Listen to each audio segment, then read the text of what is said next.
নিজের বিপদ বাড়বে বলেই মিরাজ একই করলেন মোসাদ্দেকের সাথে।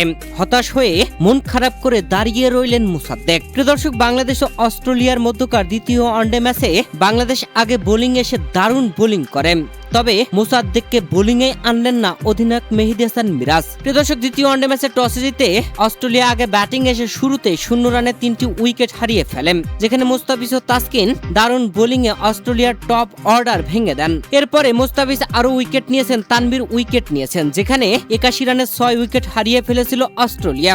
21 ওভার 1 বল খেলে অস্ট্রেলিয়া 81 রানে 6 উইকেট হারালে এরপরে এসে দারুণ জুটি করে। এই জুটিতেই অস্ট্রেলিয়া ঘুরে দাঁড়ায়, যেখানে বাংলাদেশের বাকি বোলাররা বোলিং এ এসে সেভাবে সুবিধাই তুলতে পারতেছিল না। দুই ব্যাটার দারুণ ব্যাটিং এ হাফ সেঞ্চুরি তুলে নেন।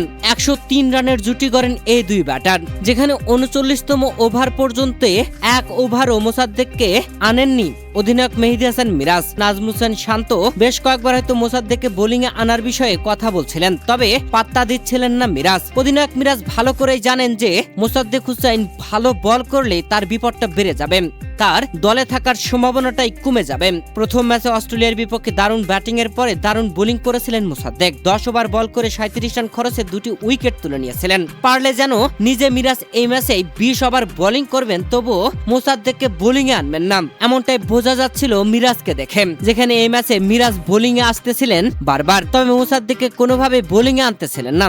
অবশেষে 40তম ওভারে মোসাদ্দেককে বোলিং এ আনেন। মোসাদ্দেক এসে দারুণ বোলিং এ করেন। এরপরে মোটে 2 ওভার বল করেছেন, মাত্র 6 রান খরচ করেছেন মোসাদ্দেক। 40তম ওভারের পরে 41তম ওভারে বোলিং এসে তাসকিন আহমেদ পরপর 2টি উইকেট তুলে নেন। 8 উইকেট হারিয়ে 187 রান করে অস্ট্রেলিয়া 42 ওভার খেলে। এরপরেই শুরু হয় বৃষ্টি।